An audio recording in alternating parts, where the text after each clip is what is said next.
Hey guys, welcome back to another week of the Life's Worth Living podcast. I'm your host, John Gossett, and tonight we're back with another episode. I'm excited to bring it to you, but first I want to thank our sponsors. I'd like to thank GTM Builders for being a part of this podcast, making it possible that we can come into their model home and record in this beautiful space. And if you're thinking about building a home, check them out online at gtmbuilders.com or come out and visit one of their 4 model homes in the Tooele Valley. Tonight's episode is brought to you by A. Warner Homes Real Estate. If you're in the market thinking about buying or selling, interest rates are extremely low, reach out to A. Warner Homes Real Estate and see what they can do for you. Give them a call at 801-867-5078. We'd also like to thank another sponsor of the podcast, the Comfort Inn and Suites in Lake Point. If you're thinking about having guests come into the Tooele County or you're coming to visit it yourself, you want a clean, nice hotel that you can stay in, check out the Comfort Inn and Suites in Lake Point. Give them a call at 801-250-3600. So tonight as we record this is the first week that we're recording in October, or as we would like to call it, Sober October. So I've got a guest tonight that is going to fall right in line with this, and this is a topic of recovery that I don't think we've covered in any of the previous podcasts, so I'm really excited about taking it in the direction that we're going to take it tonight. And so I'd like to introduce my guest tonight, my friend Randy Palmer. So Randy, thanks for being here. Yeah, thank you. So let's go back and kind of introduce you to the guests, to the listeners, and we'll talk about kind of your life. Kind of give us your life story. Back up and tell us where you were raised, a little bit about your upbringing, your family life, and we'll just kind of take it from there. Yeah, well, I mean, I have to kind of put it in context, I have to start with saying that right now I'm married. My wife is incredible. She has zero history with addiction or anything, completely naive about that entire lifestyle. And I have 5 children, and we have a dog. And we have an amazing life now, and you know, it's something that I've dreamed about for so long. I didn't know if I would ever be where I'm at right now. So it's something that if I look back, you know, I have these kids now, and as you have kids, right? Yeah. When you have kids and they're younger, you see them do things, and it reminds you of when you were a kid. Yeah, absolutely. So, like, the more I'm around my kids, the more I realize how good I had it when I was a kid. So we lived in Grantsville. We lived at a dead-end road, and we just tore it up. I mean, I had a brother that was 2 years older than me, and I had 2 sisters and another brother that were older than us. But for the most part, our life consisted of playing in the dirt, you know, playing basketball, playing with friends. And like I said, we lived at the end of this cul-de-sac, or at the end of this subdivision. It was a dead end. So we owned the street, you know, it was our street. And there was a good mixture of friends and community and family. And behind my house, there was a field. At the time, it was just alfalfa. And we could go out there and play in these trees. And it was as if we lived on 10 acres. But we didn't, but they never cared. Like, the farmers didn't care. Yeah. So that's where we grew up. We just grew up within a mile of our home. You know, it was great. It was, you know, my parents were consistent. They weren't perfect. My family wasn't perfect, but it seems to me as if a lot of the challenges that I will eventually get into that I developed were mine. You know, I'm working with a family right now that the other day, as we talked about genetics and about addiction, I could see the mom's body language change, and I could tell that she was feeling responsible for some of the choices that her son was making. And you know, I just instantly started a discussion in the group about what does that actually mean? What does that actually look like? At this point, we're adults now. We're responsible for our own choices. And if it was her fault, then wouldn't it be her mom's fault? And if it wasn't her mom's fault, then wouldn't it be her grandma's fault? And where does that circle just keeps going? Where does it stop? Yeah. So my dad worked. He owned a construction company, and from Monday morning at 8 till Saturday night at 10, he was working. He'd leave at 8 in the morning. He'd come back at 10 o'clock at night, 8 in the morning, 6 days a week. Didn't work Sundays, but he worked, and that's all he did. And he enjoyed it, and he was a great community member and working with people in the community. And looking back, him and my mom, I think their relationship was a little rocky. So I think he would work, and that was his way of just getting on with life. Mm-hmm. Growing up, my mom worked at a bank. I remember being a kid walking home from school, and we'd stop in and see my mom at the bank, and that was fun, especially in the winter because they had apple cider, like hot chocolate stuff. It was apple cider. Man, I got to check out where you bank. It's not a bank anymore. But anyway, just those childhood memories of growing up. Eventually, my mom she quit working at the bank, and she had migraines. She would get migraines, and she would self-medicate. And she's passed now, which is part of the reason I can even share this story. Mm-hmm.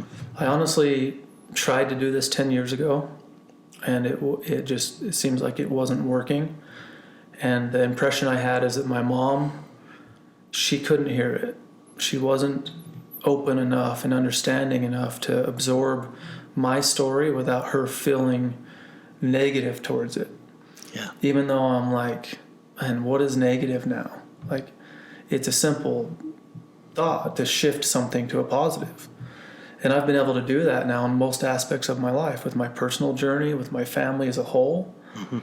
Like, what can be negative, you know? But anyway, so she's passed now, but growing up, we had it good. We were dirty and running and playing and going to school and late night football games and everything else. So, and a great town to grow up in.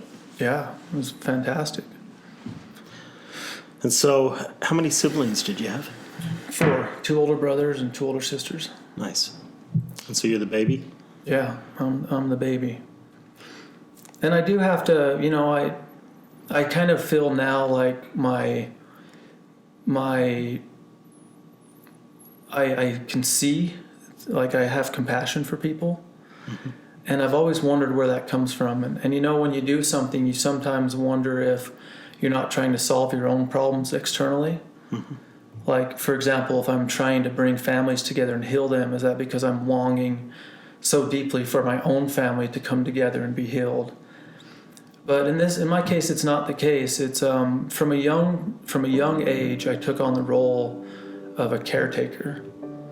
As I said, when my mom would get these migraines, she would step out for a while, and she would just sleep for sometimes 3 or 4 days at a time. And you know, she would start to feel guilty for not being a mom, for not doing the laundry and not cooking for us. But our pantry was full. You know, we got along, we made do. And then she would feel guilty, so she would get up and she would try to do everything. And her body couldn't handle it. So at a young age, I remember being a young boy, 5, 6 years old. One specific instance I remember is I came home from school and I had some friends with me. And I might have been a little bit older at the time, but my mom was passed out on the stairs.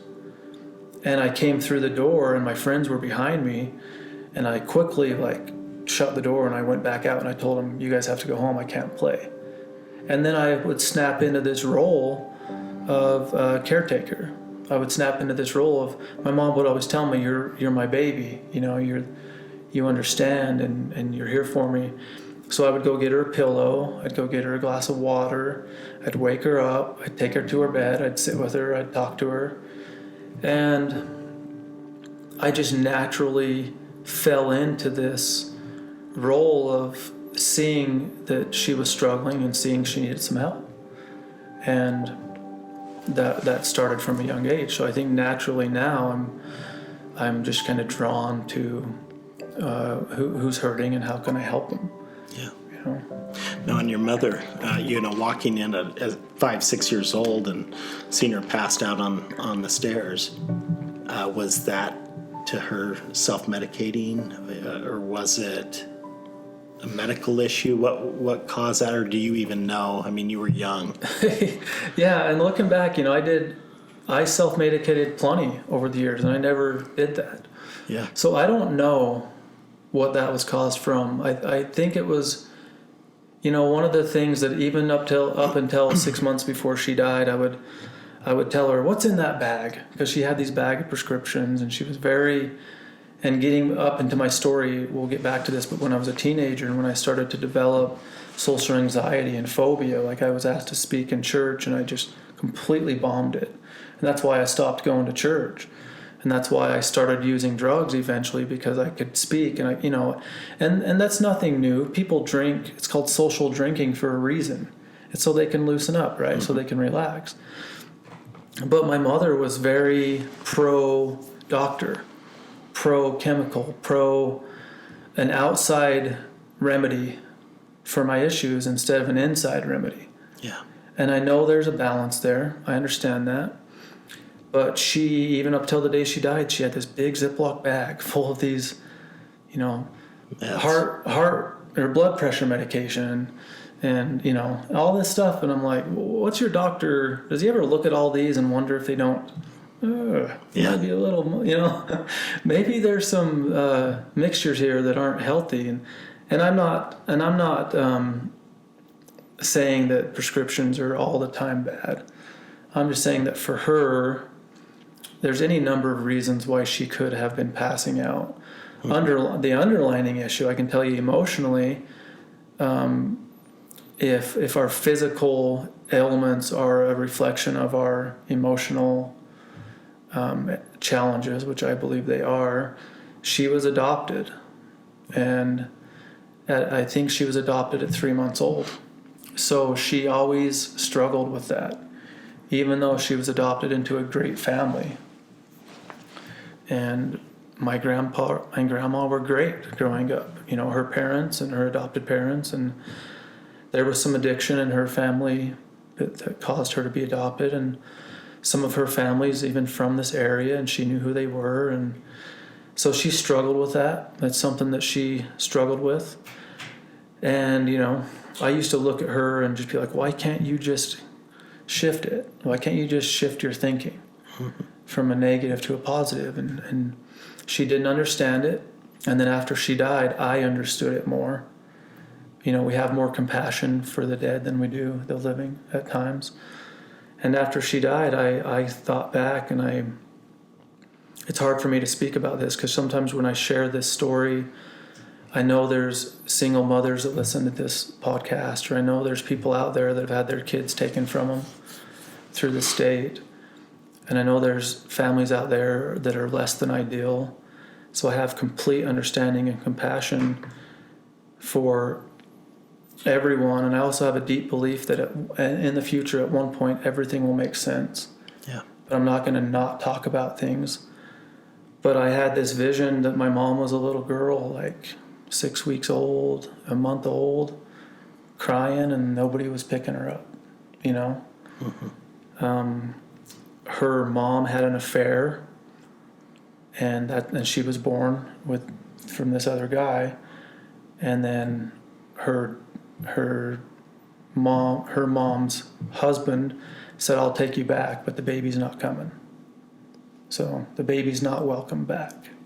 And I think she carried that and also I think there was some psychological development things subconsciously that nobody on earth will ever understand. I don't care how many studies you do. We'll never understand it. How a brand new baby absorbs an environment and what may have happened in the first. I'm pretty sure the second she got to my grandma's house, it was a complete shift of probably the opposite end, if there is an opposite end. If there's too much love, if there's too much support, if there's too much if there's too much of goodness, that's probably what happened. But from the point she arrived there to the point she was born, and even in the womb, I don't know. So I've come around understanding why she can't just shift that. Although I think she could have if she would have, been more willing to step into some of the therapeutic side of things instead of just the prescription side of things. Yeah. And for some people, that's a hard thing. Yeah. You know, if they believe that the medicine's going to fix them, it's tough to see the other side of it, and vice versa. There's some people that have a fear of taking the medication. You know what I mean? So you just never know. Well, so I believe what you said. I really think there's so much of it that we won't understand maybe in this life. Yeah. That will make sense. You know, life is a journey, and I don't think there's anybody that life just goes the way that you picture it. I mean, it's a roller coaster. We have our ups, we have our downs, and you know, I wished we could plan it out and it would just happen the way that we wish, but that's not always the case. Yeah. So, tell me, when did your addiction start? Yeah. When did you kind of see yourself kind of stepping into that area? Yeah.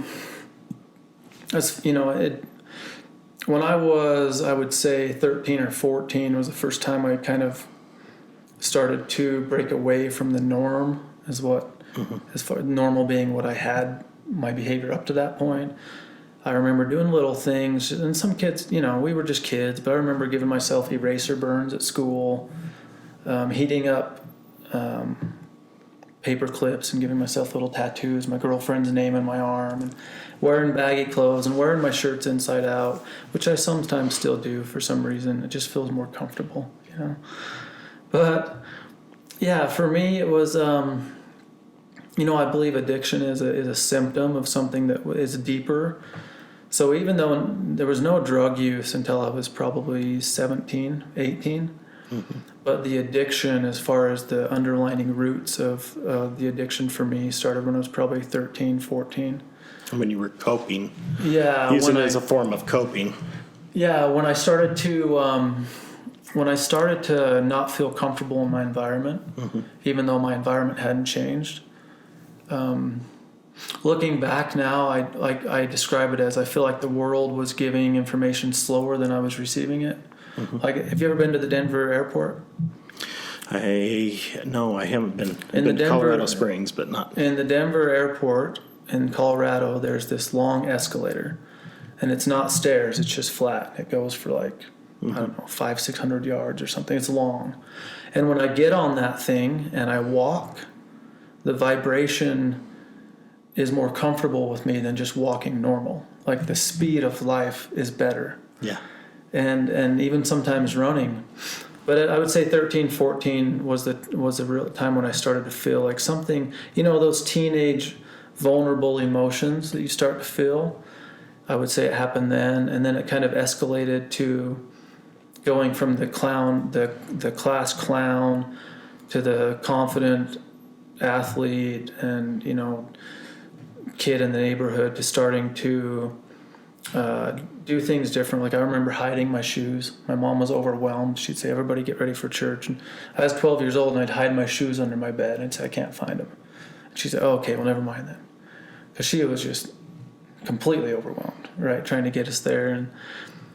And I'd say, you know, a couple things happened, and mostly public event things happen where I'm probably the only one that remembers them today.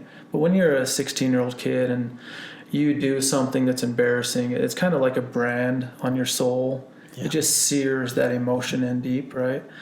And I made a decision at 16 years old after that event I mentioned earlier to not be vulnerable, to not feel uncomfortable anymore. So I decided not to go to public places anymore, not to be in crowds. And when I got my wisdom teeth out and I took a Lortab for the first time, all of that went away. Those receptors, when they received those opiates, I was fixed. For the first time in like years, I just felt so comfortable in my own skin, and I could use my voice. Like, I had all this stuff in me that I hadn't shared because it had been bottled up, and I could speak, and I was like, man, this must be it. So of course then that triggers a memory, right? That, hey, this chemical can do this for you.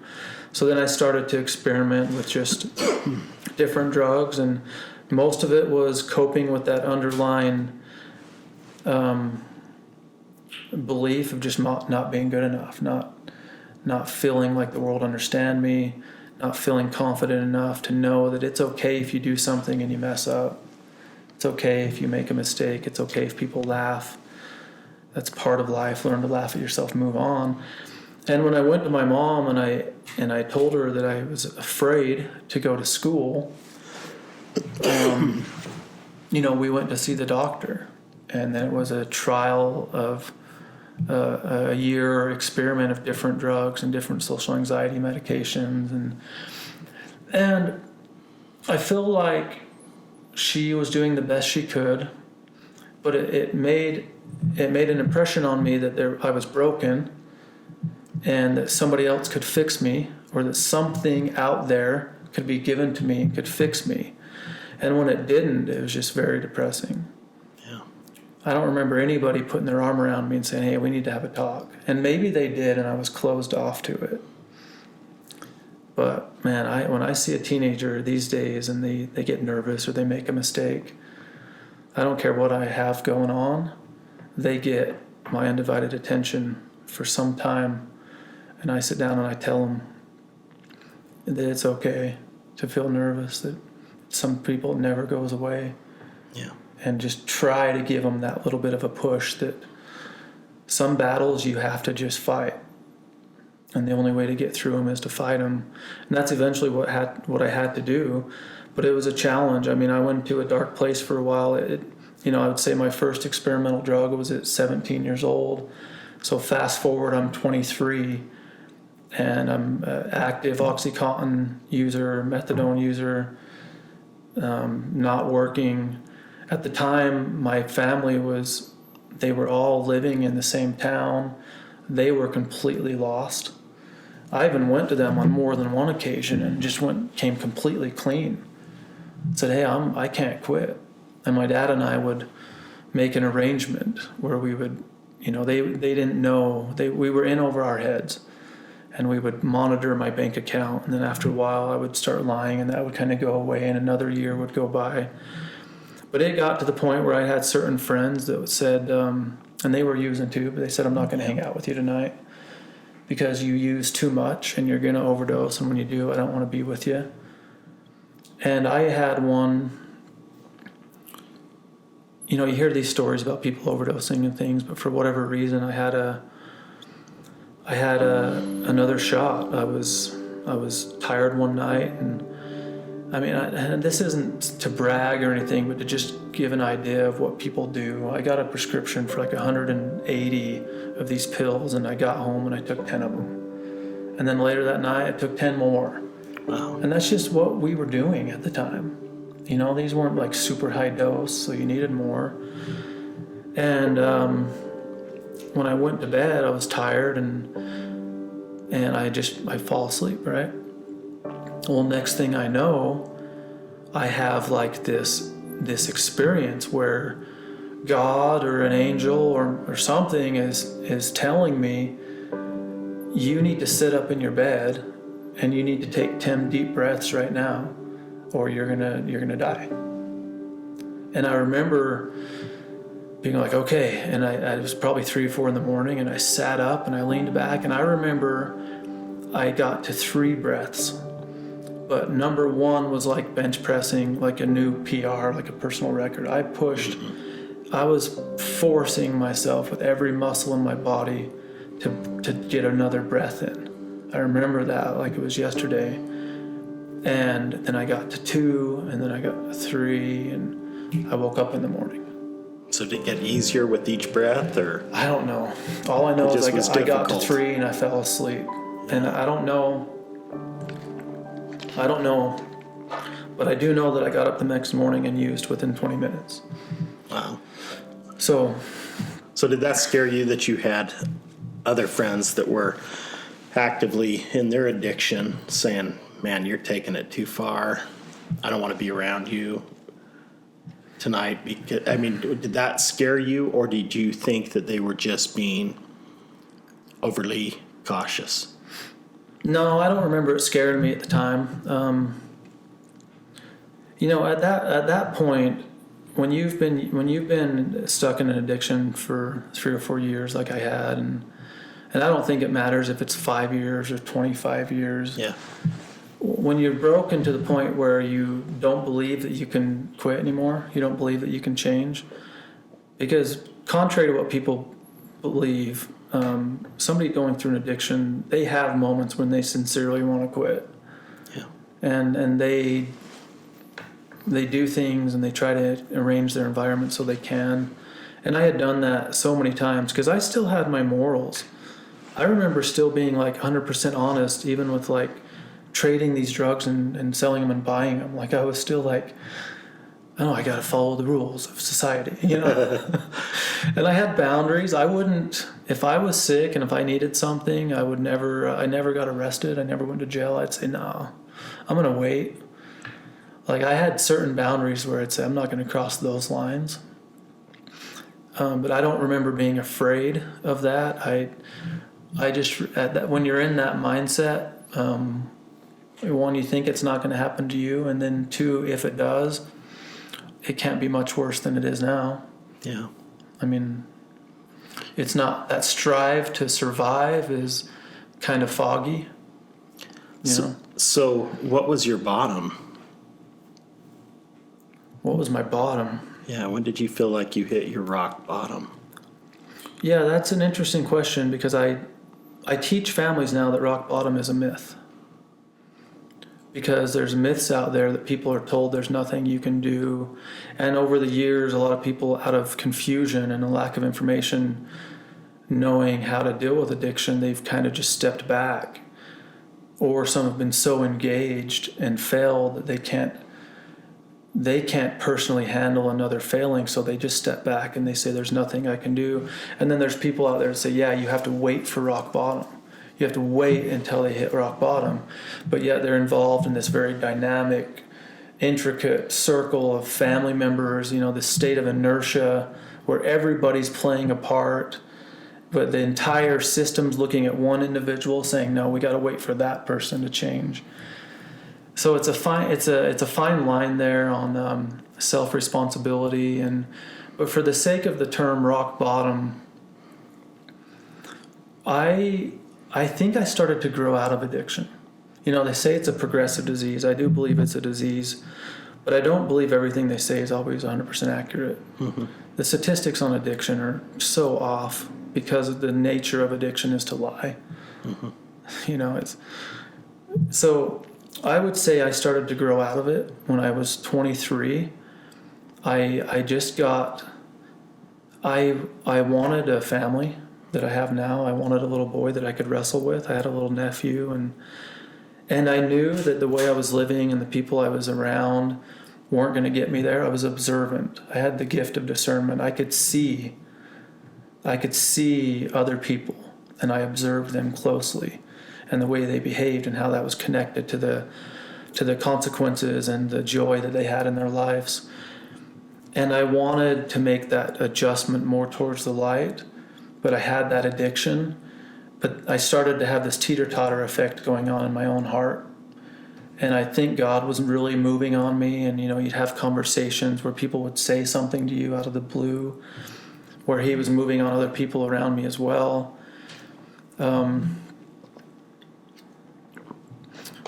I remember specifically at the time I was probably living 100 or 200 feet from my dad's house. Okay. And it's called the Love Shack. The place is sweet. It's this old rundown little shack that everybody in my family's lived in at one point. But anyway, I was sitting on this chair and I was watching MTV, drinking a Mountain Dew right there in my comfort bubble. I was using drugs. And this commercial came on and this guy said he had 6 months clean. And I was just like, dang, that guy has 6 months clean. And it just shifted in my mind. Like I planted this little seed that if this guy has 6 months clean, that maybe I can have 6 months clean. So I was observant. I started to look at people who were clean and what they used to be high, and they used to have their story, they were sharing their stories. So I planted this little seed that said, maybe I can change. And that seed eventually led me to just an awakening of, what am I doing? At some point, addiction just becomes about wasting time. Yeah. If you're not overdosing, you're not dying, you're not progressing in life, you're not acquiring new skills, you're not working, you're not meeting any new people that are healthy. Well, the only thing that's changing is the calendar. Mm-hmm. Nothing else is changing. And I'm like, man, I'm coming into my 20s. There's some things I want to do.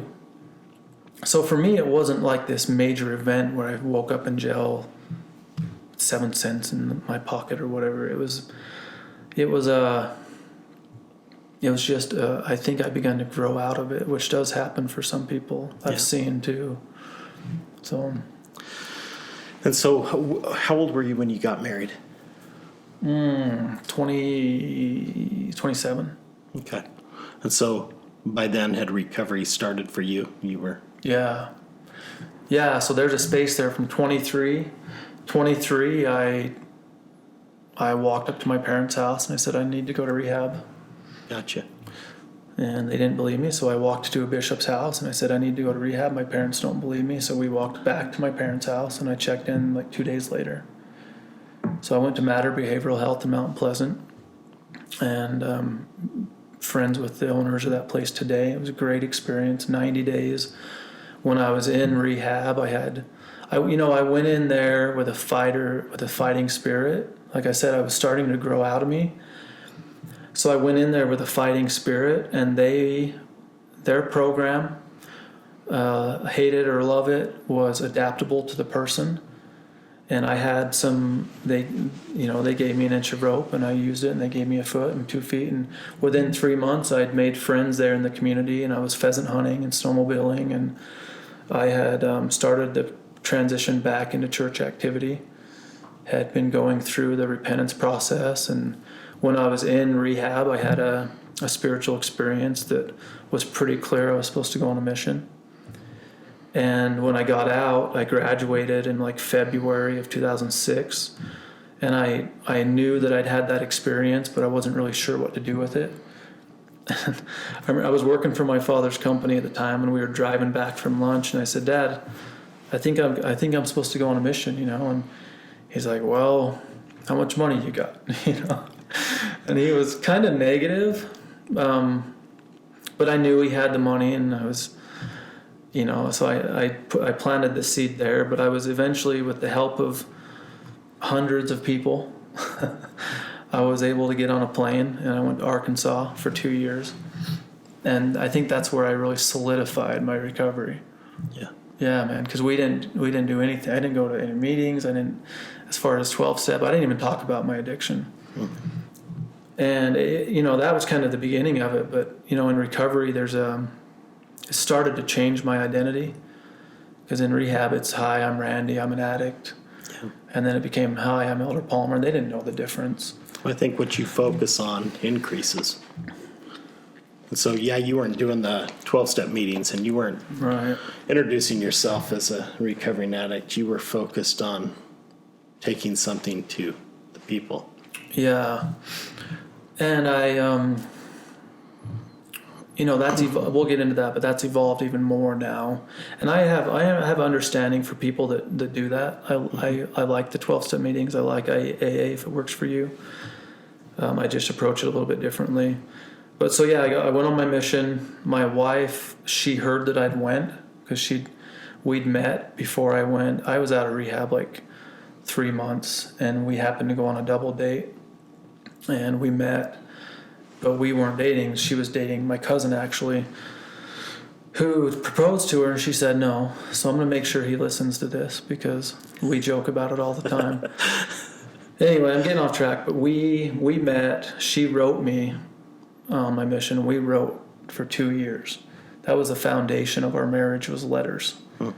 Because she was also serving a mission in Independence, Missouri, so we were able to just write, which I think is an incredible opportunity. There wasn't any other agendas there. It was just writing. And so when I got back from my mission, we ended up getting married, and we had a kid within a year and a half, and the rest is history. Now we have 5, and that happened quick. That escalated quickly. Yeah. So that's awesome. yeah. That is awesome. So tell us, where does life take you from there? I know that for a time you moved away from Grantsville. Is that a good place to pick up? I mean, Yeah. So when I got back from Arkansas and when we got married, one of my companions was in the oil fields in Canada, and he was always talking about all this money he made. And I grew up in an entrepreneurial family. You know, we were always. I worked at the gravel pit that my dad owned, and I wanted to make more money, and he wouldn't give it to me. So I bought a little fridge, and I put the fridge at the scale house so that the drivers would buy supplies from me, and I'd go to Costco and I'd get these supplies. So I gave myself like a $3 raise. You know, it was one of the first businesses I had. And I wanted to do something in addiction recovery, but I didn't know how. And that actually became, when I first got home, I wanted to do something in addiction recovery, but I didn't know how. And that actually became a very long, emotional, strenuous journey for me of self-discovery and pure intentions, and what role does money play in life, and what role does family play, and can I actually help somebody if I don't have a doctorate degree, and what is actually a doctorate degree, and is it always applicable, you know, and kind of going into this journey. And we ended up moving to North Dakota because I just had a son, and that fatherly instinct kicked in that I knew I needed to do something. And I ended up hauling oil for my companion's uncle in the oil fields in North Dakota. And I did that for a few months. After 6 months, I worked with my mission president, and we kind of went in together on a joint venture, and we bought a semi-truck and a trailer, and I drove it for a year. I hauled oil into Canada.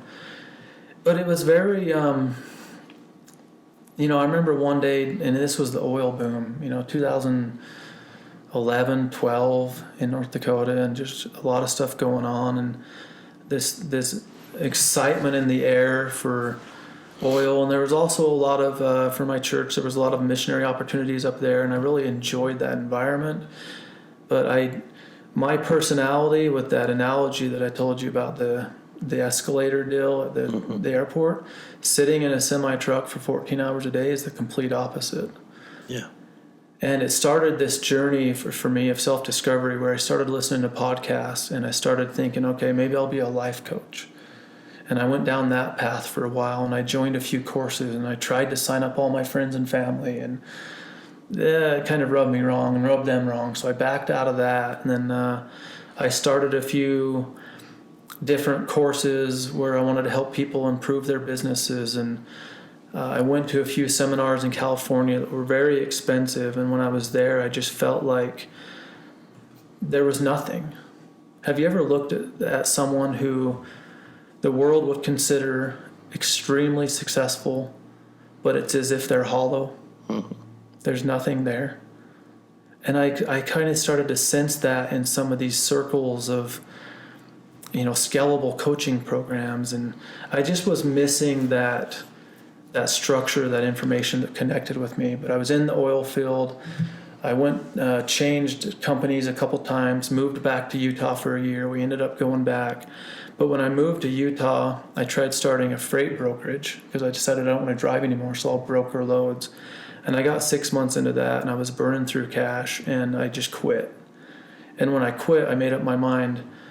I said, I'll never start something again that doesn't have deeper meaning, because there was no meaning in it for me. Yeah. And this is a journey I've had to go through about what is the value of work.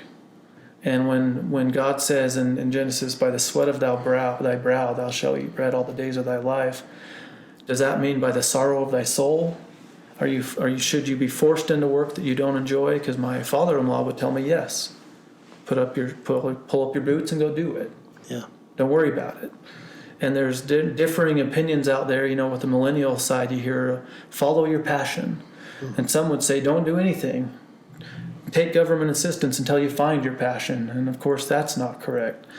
So it started me down this journey of, man, what is my calling? And I always wanted to start a rehab, but I went away from the brick and mortar approach. I don't like that model anymore. I think with the internet and with my personality, I want to be more flexible. I want to be able to adapt and change more freely. And eventually I was led to the Arise Network out of Colorado, and it's founded by a lady named Dr. Judith Landau. And she grew up in South Africa and seen all the extremes of life. Her dad was a professor at a college, and she had communities that she was near that were in extreme poverty. And she started doing research on family addiction and started an organization called the Arise Network, and they're the only evidence-based intervention program in the world, and they have 20 or 30 years of evidence and track record to back this stuff up. And when I went to that event, it was as if I was home.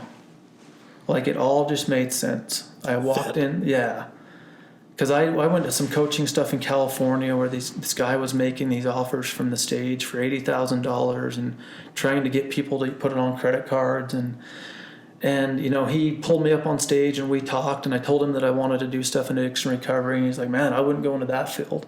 That whole field's effed up. Everything about it's wrong. So I was like, yeah, he's kind of right. And anyway, over time, I was led to this Arise Network, and it's like, yeah, because the Arise Network is not something that was created by Judith. It was something that was already, it's the basic principles that govern life and human decency that she just compiled and put together. It's an invitational process. It's not a surprise attack. Like there's a different model out there, like the TV show that's called the Johnson model. Mm-hmm. And you've seen that on the TV show. And I think that's what people picture when they hear the word intervention. Oh, everyone. It's a joke. It's a scary thing, especially if you're the one that they're intervening with, right? Yeah, and there's times for that. Like if somebody, there's different levels of the Arise model, but that's a level 3, and that would be like, okay, this person's in extreme health. Maybe like the stuff you get into, like they're suicidal. They've said, they've been using this language, like this stuff, we have to take them seriously. They've threatened someone. They're in liver damage, they need dialysis, whatever it is. Yeah. Then there are times where you will do a level 3, which is more in line with kind of the Johnson model.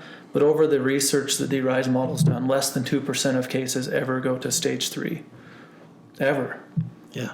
It's way more successful to come at it gradually and approach it as more as a process over time than just jump in there and but unfortunately that's what people want. Families, when they get to a point where they're so frustrated, they're just like, I just want this has to come to a head and we got to fix it now. And so sometimes people want that, but most of the time they don't. The parents aren't comfortable with it either. Because not only are we going to say, hey, Tom, you have to go to rehab whether you want to or not. Mom and Dad, you can't let him live here anymore. So you got to let him live on the street. And everybody's like, no. Let's just not do anything. Yeah. Right? Well, that's a tough ask, Yeah. I think parents as a whole want to do anything they can to help heal that child, right? Step in and sometimes at their own detriment, versus giving that tough love and saying, hey, if you're going to use, you can't be here. That's a tough thing to swallow for some parents. And sometimes it's not right. Yeah. That's what I love about I don't go into these families as a therapist or as a coach even. I don't go in there to tell them what to do.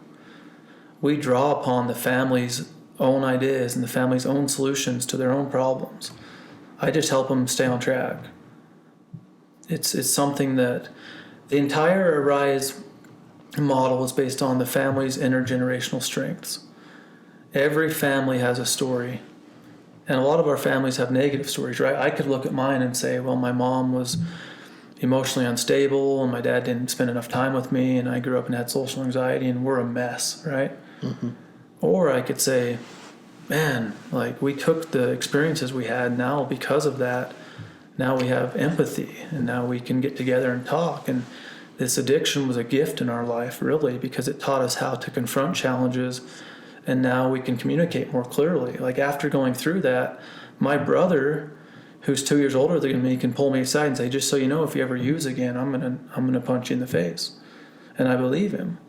But if he would have said that before, I'd have been like, who does he think he is? You know? But we're at that point now where we can communicate. So the whole Arise Network is built on the intergenerational strengths of the family. This concept that the family already possesses the skills and the attributes that they need to overcome this challenge. And the proof of that is the fact that you're still there. If I can go sit in a family and there's 12 people in the room or even 5 people in the room, if they're still there, that's proof that they have what they need to get through it. And that's not the only thing they've gone through over the years. So it's shifting the story in the family from a negative story to a positive story, and helping the family draw upon that new attitude of hope and light and faith, and build upon that and gain some traction and momentum based on those attributes that they already possess.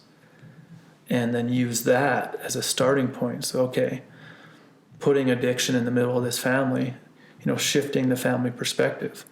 Because a lot of times, especially with the Johnson model, it's all the attention's on one person. And when I go work with the family, we spread it out, man. There's some meetings we don't even talk about drugs. And the person is in the room, they're nodding off, they're using as we speak. But we made an agreement the week before that that if certain things happened, that another individual in the family was going to, do something as simple as taking away the company credit card. And they didn't. So then we have a conversation as a family. What does it look like when we don't follow through with each other? And we dive into that as opposed to the symptom of something else, the addiction. So it's very complex and very in-depth, and we can get into it more if you'd like, or we can... Well, one thing that I'm curious about, so a couple of questions, just because I think maybe there's some listeners that are thinking the same thing I'm thinking. When you do an intervention, does that typically mean that the addict is going to be taken from the home and put in a rehab facility? Or is it possible to go about it another way? Or does it always end up being that they need to go into a facility? Yeah, great question.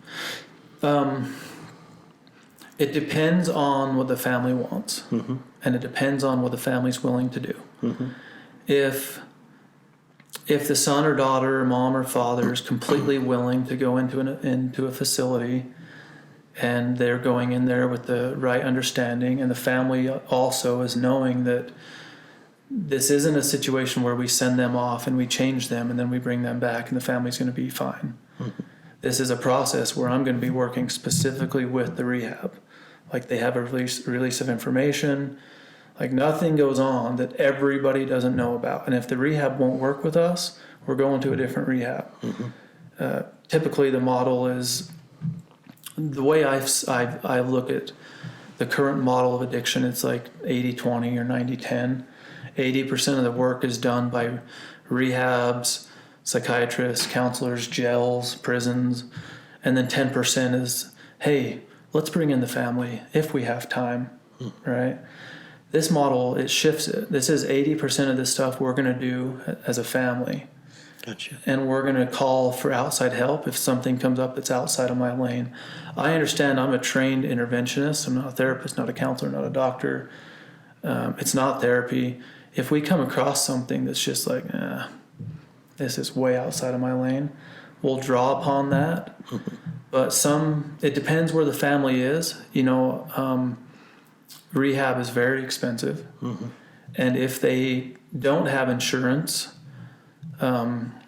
we've all heard these stories about families that have sent their children to rehab 2, 3, 4, 5 times, 6 times. I think 7 times is the national average for what people, has been recorded. It may be less, it may be 6. Excuse me. But if the family is not in a position where they're comfortable with it, no, we don't go to rehab. In fact, that's often the number one fear from the addicted loved one, is the person struggling, is that they're going to try to make me go to rehab. Gonna lock me up. Yeah. Yeah. But it's called a recovery plan. So we'll come in with a plan. Okay, you don't want to go to rehab? We respect that. Because this whole system, this whole program is based upon respect for their ability to make their own choices.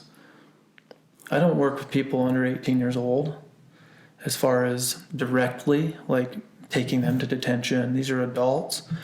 Addiction is the disease of a brain, which makes us so hard to deal with because they struggle making the decisions. But as you go in and work with the whole family, that, hey, first thing we have to understand is that we have to value their opinion, and we have to listen to what they're saying, and we have to give them time to learn and to make mistakes, and they're going to relapse, and we're going to have great meetings, and we're going to have meetings where it feels like we got nowhere. But if they're willing to agree to a plan, that plan could be, 3 meetings a week, church on the weekends, a family meeting a week, and some counseling or therapy. And as long as we have follow-up and accountability on that plan, we can even do drug testing at home. We've even done, like with cancer patients, where you do what's it called? Hospice. Yes. Where they'll come into the home. We've had scenarios where we've done 24-hour supervision, where we arrange everybody's schedule to where, okay, who's going to be with Tommy this week? Because Tommy's willing to have 24-hour supervision while he detoxes. And where we just arrange everybody's schedule, and we're nimble and adjustable, where we can jump on a conference call and we can make adjustments. And but if it gets to the point where that doesn't work, and we do that for some time, again, it's the family's decision, though. Yeah. Believe me, we go into I go into meetings sometimes where I'm like, all right, I've had it. This person has to go into inpatient by the end of the week. This is driving me crazy.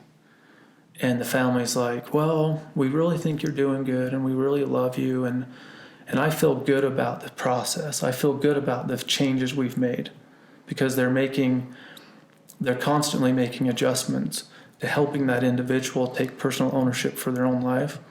And then we're keeping everybody in check. And then I've been wrong, where I've stepped back and I've seen that person really grow over the next few months and be like, wow, it was better that they didn't go. I was just being impatient, Well, I think the interesting thing with addiction and recovery is you don't solve the addiction problem unless you see what the addiction has been masking. What really is it deep down that's leading you to, and it doesn't have to be alcohol, drugs, pornography. I mean, anything that's on that gamut, there is some sort of masking going on, right?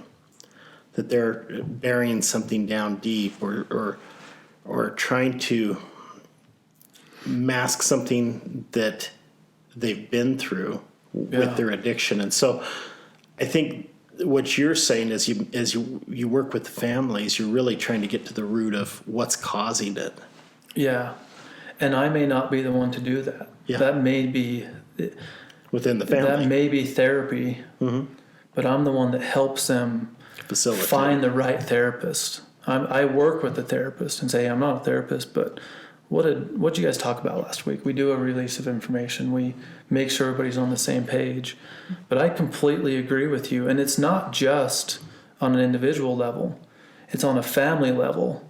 Yeah. A big part of the story, the family stories, and finding the intergenerational strengths and switching that, I call it the new family success story, is family secrets. Yeah.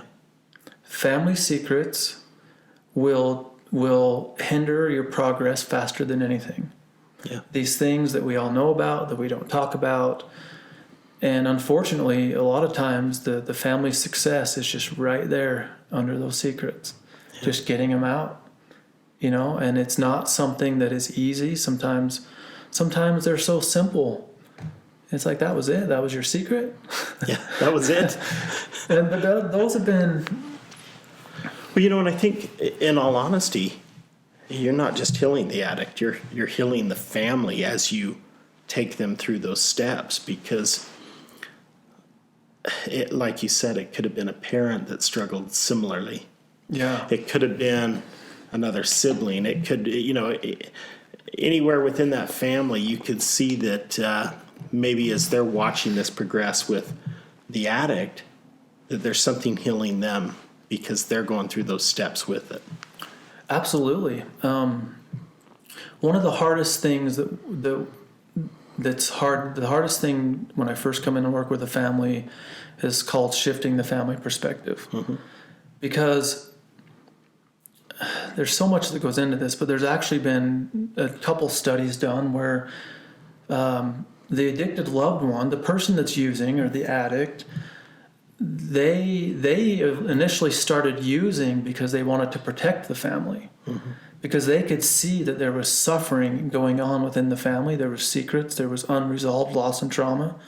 So they found out that if they use, then everybody in the family focuses on them and they unite on them, and that relieves the pressure and the pain from the rest of the family. So, and families are so stuck in that model. They get in these cycles where, well, what did Billy do this time? And grandma talks to the son, and son talks to grandpa. And everybody's talking about it, but nobody's really on the same page because it's a secret, especially in places like Utah, where I don't want my ward, or I don't want my community to know that my son's using heroin. Yeah. Right? And I understand that. That's a defense mechanism that we're born with, right? Mm-hmm. One of the first things we do, though, when we come in to work with a family to shift the family's perspective is a genogram. Are you familiar with a genogram? Mm-hmm.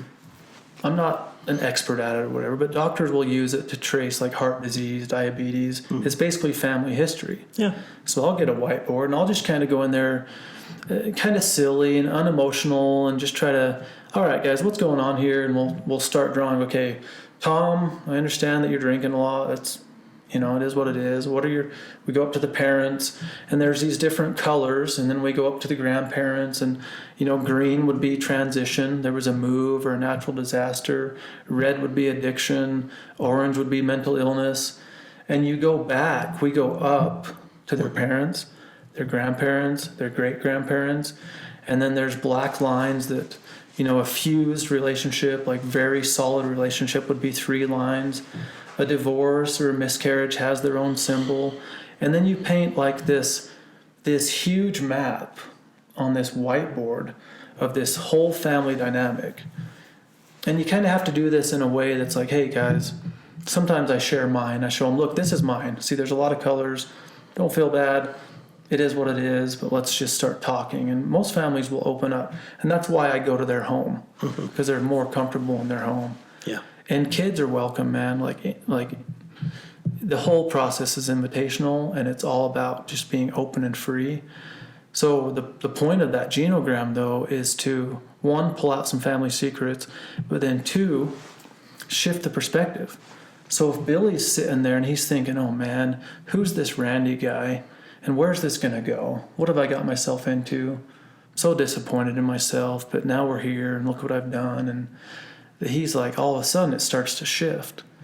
And we're like, so whose problem is this really? Is this Billy's? Because we can trace this back hundreds of years, and we can look in all different directions, and there's colors all over this board. So nobody's really responsible 100% for where we are, are we? And the family's like, yeah, okay. So it's kind of like this shift that takes place, shifting the family perspective to off of one individual and sharing that responsibility for everyone, and then placing those labels in the circle. Mental health, transition, addiction.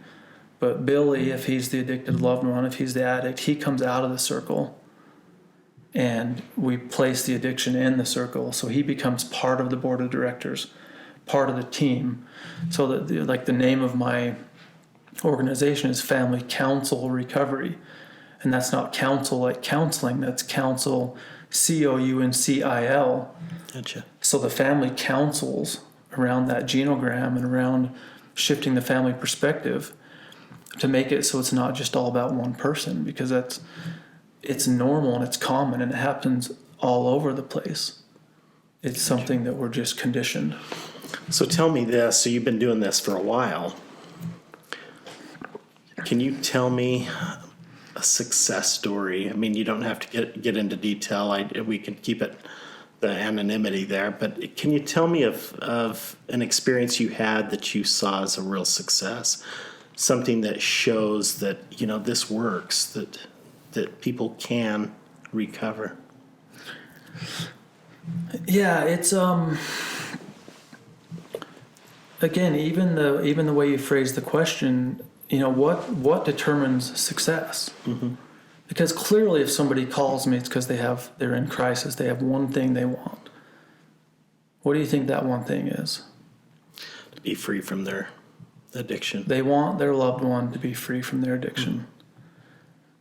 But if I go work with a family for 6 months or for 8 months, and by the time I'm done working with them, at least weekly or more than one, you know, if the family at that point understands their role in life and they have personal peace and commitment with their own perspective, with their own station in the process of their family, would that be a success? Yeah. So if there's somebody that we want to behave differently, and we engage in a process and we learn that it's more about me behaving differently, but those that are in the family that are healthy enough all begin to learn that it's more about them behaving differently, that they are responsible for their own emotion, for their own environment, for their own success, for their own beliefs, for their own perspective on whatever somebody else in the family chooses to do, even if that person were to die. But to have peace knowing that they did the best they could in the moment, and to have an understanding from a longer term perspective that it's not really up to them to choose how somebody else behaves. Mm-hmm. But it's up to them to choose how they behave and how they respond. If an entire family shifts that perspective, would that be success? Yeah. So I just want to set that stage, because we have to be careful not to get in this mindset that when we approach an intervention, our only outcome is for the person to become clean. Because what if the person is clean, but they have raging blackout anger? Or yes, they're clean, but they're still very closed off, antisocial, living in a state of depression. But they're clean. They're not using drugs. They're not going to overdose on drugs. Haven't used in 2 years. Mm-hmm. But what they're contributing to the family or their energy is no better, right? So when we meet with a family and we do the intergenerational strengths and we pull out the new family success story, we really establish from the beginning, what is our end goal? Because we can say our end goal is just to stop the drug use. Mm-hmm. Okay, well, if it's heroin, we can go get him a shot, and for 30 days we're done.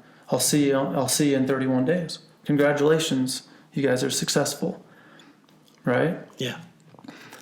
So a family that comes to mind is they just family, and the reason they're so successful is because they're so open. You know, I probably every other day I have an email or I talk to somebody that says, hey, I was chatting with so-and-so and they said they've been meeting with you. And that's rare, you know, because one of the things that I have to be very aware of and sensitive of is that families, they may not want people to know that I'm coming into their home. Yeah. right? It's those secrets, it's those family secrets that I can't let this out. But we started working with them, and they had a child that they wanted to go into rehab, and that individual, she had gone into rehab before, and they, it didn't work well. They went for 30-something days and then they left. But the whole family was so focused on this one individual that they're just in complete crisis. If this person used, they were devastated. And if the person came to the meeting and they were clean, kill the fatted lamb, we're celebrating.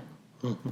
But over time, we were able to work with them independently, where the mom had a goal to lose 20 pounds. And she didn't quite get there, but she did start eating healthy, and she did become more personally aware of her choices.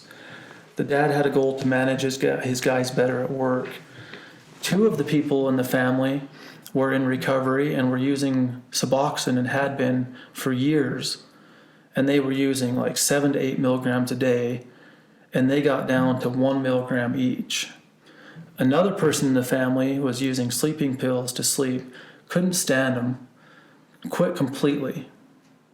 Somebody else in the family was uncomfortable sharing her opinion because she didn't think it was valuable enough, so she would hold it all in until she spewed it out. By the end of the groups, she was openly sharing, and she was vulnerable, and everybody was listening. So that family, the individual may not have been 100% clean and may not be right now, but the family as a whole is in a place where the family dynamic is not hyper-focused on one person. Yeah. And they were so flexible and so open. One of the techniques that we used that is so helpful is if we get 6 people, and I know people probably have the question, what do you do if you don't have a family, right? So it's anybody can work, a boss, a coworker. But when you get anybody in the circle of influence and you get them together and they're talking and everybody's on the same page, it changes the inertia of that family. Mm-hmm. But this individual, they were able to see that the whole family now is no longer controlled by one person. That there's a lot more going on there. And it's a much more healthy dynamic that if they choose to relapse, the family understands that that's their decision. And they've empowered them, and they've taken their own choices to be vulnerable enough to say, I'm not going to step in here. I'm not going to protect them from their choice. It's something that you see a lot, is this concept of, choice has 3 parts to it. And with addiction, we always want to step in, and we want to either one, dictate which choice it is, or we want to skip to the third aspect, which is consequences, and we want to eliminate that part. Mm-hmm. And there's a time for that. I'm not saying there's not. That's why every family is specifically treated differently, right? But it's important that we understand the 3 steps, and the first step is the ability to choose, which we have, even if our brains are foggy with addiction. And the second choice is to have options. You have to be able to, red or blue, left or right. And the third the third step is consequence. You have to experience the next natural sequence of events. If you choose red, what that's like, how does that feel, what is the color like, so that next time you're faced with options, you know which option to choose. So I don't know if that's the success story you were looking for. No, I like it. There's so much about your program that I like. I like that for every family, it's individual to that family, that there is those options, that those people can make the call on which direction they want to go. I like that it's healing to the family. I really am glad that we're having that conversation tonight, because I don't know of anyone else in our community that is doing an intervention that's anything like this. And so that's why I was so excited to have you on, so that we could discuss it. So tell me this, how do people find you? I have a website Okay. that you can share in the show notes or whatever you'd like. But the website is familycounselrecovery.com. That council is COUNCIL. Yes, familycounselrecovery.com. And I'm on Facebook. I used to make consistent videos. I'm trying to get better at it because I understand part of my role is sharing any information I've gathered freely.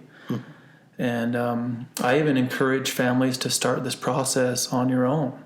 And some would say, no, don't do that. It's going to blow up. And it might. But you should do something. Yeah. Start something. Start meeting. Just schedule it. Invite everyone. Go out on a limb. Try it. You don't necessarily have to have somebody like me come in, but try it and see where it takes you. It might start you down a path, and approach it differently. Approach it from a standpoint of long term, and understand that it's as much about the people in the circle and in the family as it is about the individual that might be using.